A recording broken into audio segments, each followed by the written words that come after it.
Hello students, welcome to the channel we the रिपास biology for class 9।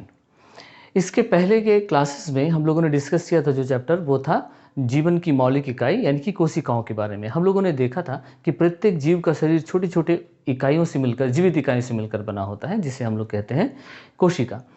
एक कोशिका अकेले वो सभी कार्य को संपादित करती है जो कि एक बहुकोशिक जीव में होता है जीवित रहने के लिए, जैसे पोषण, श्वसन, उत्सर्जन। आप उदाहरण के तौर पर देख सकते हैं, जैसे अमीबा एक कोशिकीय जीव है, लेकिन उनमें भोजन लेने की प्रक्रिया होती है, गैसीय विनिमय होता है, ठीक है, और उत्सर्जन भी होता है। तो एक कोशिका अकेले सभी कार्यों को संपादित करती है जो जीवन के लिए आवश्यक है। तो फिर बहुकोशिक जीवों में इन कार्यों का संपादन किस प्रकार से होता होगा, आइए जानते हैं। एक बहुकोशिक जीव का जो शरीर है वो लाखों कोशिकाओं से मिलकर बना होता है। ये कोशिकाएं अकेले नहीं बल्कि समूह बना करके कार्य करती है। कोशिकाओं का एक विशिष्ट समूह एक विशेष प्रकार का कार्य को संपन्न करती है, और इस प्रकार से जो समूह बनता है कोशिकाओं का, इन समूह को हम लोग कहते हैं ऊतक। तो आज का जो हमारा विषय है वो है ऊतक। ऊतक हम किसे कहेंगे? तो बहुकोशिक जीवों में विशिष्ट कार्यों का संपादन क्या होते हैं? कोशिकाओं के विशेष समूह द्वारा होती है, जिनमें एक ही प्रकार की कोशिकाएं आपस में मिलकर एक ही प्रकार के कार्य को संपन्न करती है, और उस समूह को हम लोग कहते हैं ऊतक। उदाहरण के तौर पर जैसे रक्त या ब्लड, जिसे हम लोग कहते हैं रुधिर। रुधिर हमारे शरीर में क्या है? एक तरल संयोजी ऊतक के रूप में कार्य करती है।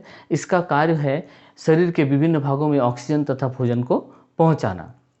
उसी प्रकार से पेशी ऊतक, हमारे शरीर में जो पेशियां पाई जाती हैं, इनके संकुचन और शिथिलन की वजह से क्या है, हमारे शरीर को गति मिलती है। हम जो गति करते हैं, चाहे एक स्थान से दूसरे स्थान, या शरीर के अंगों की जो गति होती है, वह पेशी ऊतक की वजह से और तंत्रिका ऊतक की वजह से संपन्न हो पाती है।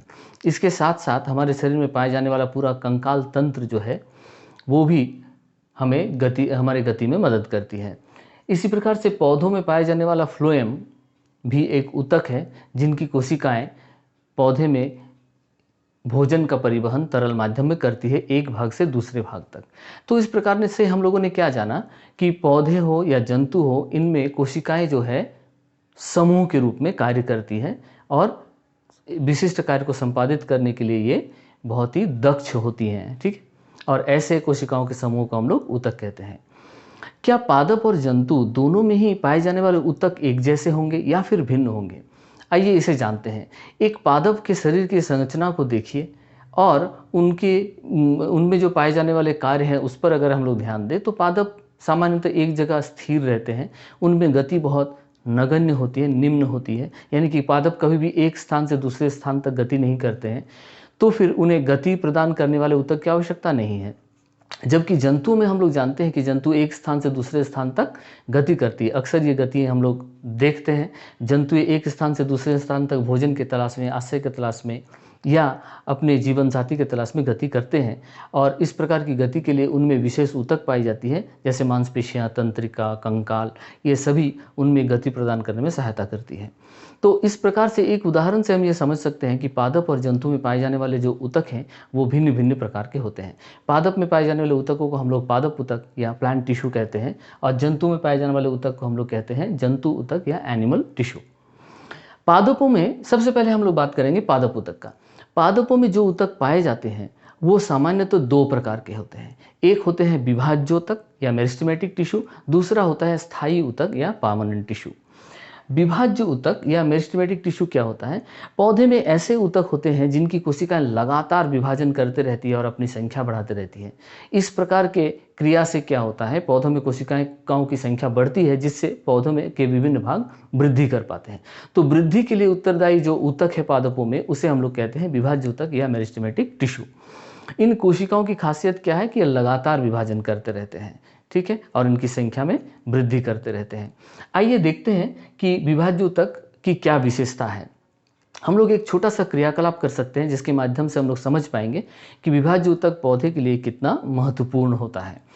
क्या प्रयोग है? तो हम लोग 2 प्याज लेंगे और 2 जार लेंगे जिस पर पानी भर लेंगे। इस प्रकार से मैं यहाँ कोशिश करता हूँ बनाने का, जगह थोड़ा सा कम है। ये है जार ए, और एक दूसरा जार हम लोग यहाँ बनाते हैं, ये है जार बी। इन दोनों ही जार में एक एक प्याज हम इस प्रकार से रखते हैं ताकि उनकी जो जड़ें हैं वो पानी में डूब जाएं। ठीक है, इस जार में भी हम लोग एक प्याज इस प्रकार से रखेंगे जिनकी जड़ें पानी में डूब जाना चाहिए। तो इस प्रकार से हम लोग देखते हैं दो जार है ए और बी, जिसमें हम लोगों ने पानी भर दिया है और प्याज को उल्टा करके उस पर रख दिया है ताकि प्याज की जो जड़ें हैं वो पानी में भीगता रहे।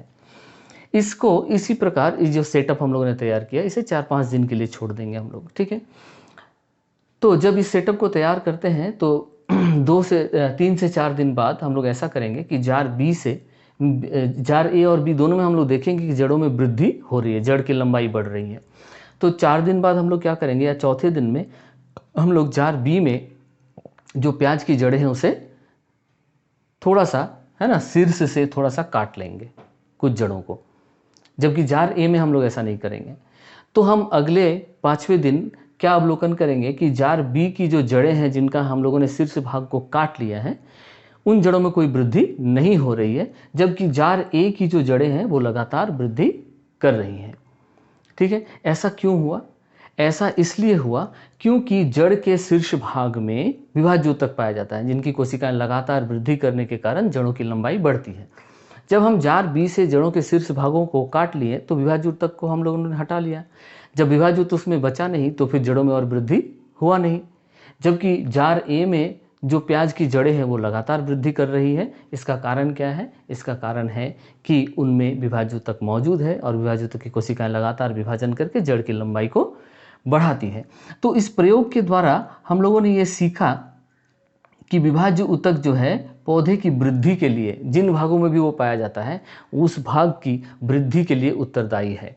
तो आइए देखते हैं कि पौधे के किन भागों में विभाज्य ऊतक पाया जाता है। यहाँ हम लोगों ने एक चित्र बनाया है, एक प्रारूपी पादप का चित्र बनाया गया है जिसके माध्यम से समझाया गया है कि पौधे के किन भागों में विभाज्योतक पाया जाता है। स्थान के आधार पर विभाज्योतक 3 प्रकार के होते हैं पौधे में। शीर्ष भागों में पाए जाने वाला विभाज्योतक होता है शीर्षस्थ विभाज्योतक या एपिकल मेरिस्टम। पौधे के शीर्ष भाग में जो पाया जाता है, चाहे वो तने का शीर्ष भाग हो या जड़ों का शीर्ष भाग हो, उनमें जो विभाज्योतक होता है उसको हम लोग कहते हैं शीर्षस्थ विभाज्योतक या एपिकल मेरिस्टम, क्योंकि वो एपिकल पार्ट में पाया जाता है।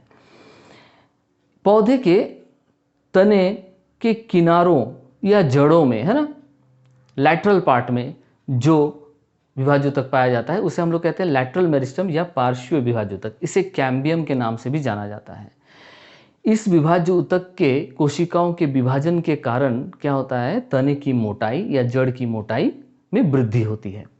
और तीसरा है अंतर्विष्ट विभाज्य ऊतक या इंटरकैलरी मेरिस्टम। ये पर्व संधियों में अक्सर पाए जाते हैं। ठीक है, जहाँ भी विभाज्य ऊतक पाए जाते हैं वहाँ पर पौधे में वृद्धि दृष्टिगोचर होता है।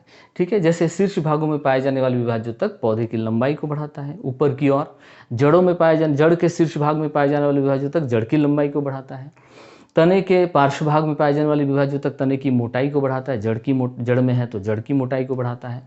और पर्व संधियों में अंतर्विष्ट जो विभाज्य ऊतक होता है ये क्या होता है, यहाँ विभिन्न प्रकार की संरचनाओं को जन्म देता है। तो इस प्रकार से हम लोगों ने पाया कि विभाज्य ऊतक पौधे में जहाँ जहाँ भी पाया जाता है सामान्यतः 3 भागों में, शीर्ष भाग, अंतर्विष्ट भाग, पार्श्व भाग। इसी वजह से विभाज्य ऊतक 3 प्रकार का होता है, शीर्षस्थ विभाज्य ऊतक, पार्श्वीय विभाज्य ऊतक और अंतर्विष्ट विभाज्य ऊतक। इंग्लिश में हम लोग बोलते हैं apical meristem, lateral meristem, intercalary meristem. तो जहाँ जहाँ भी विभाज्य ऊतक है पौधे में वो भाग आसानी से वृद्धि कर सकता है। पौधे में वृद्धि के लिए उत्तरदायी है विभाज्य ऊतक या मेरिस्टेमेटिक टिश्यू।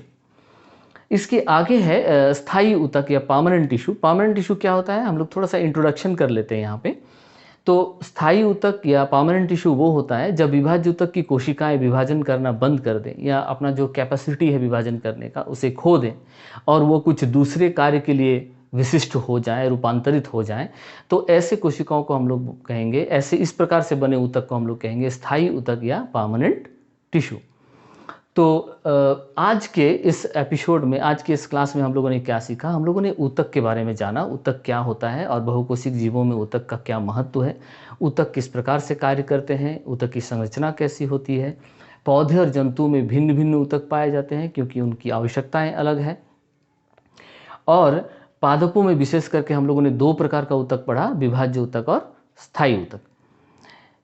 इसके अगले एपिसोड में हम लोग स्थायी ऊतक, पौधे में पाए जाने वाले स्थायी ऊतक के बारे में फिर आगे चर्चा करेंगे। तब तक के लिए धन्यवाद सभी को।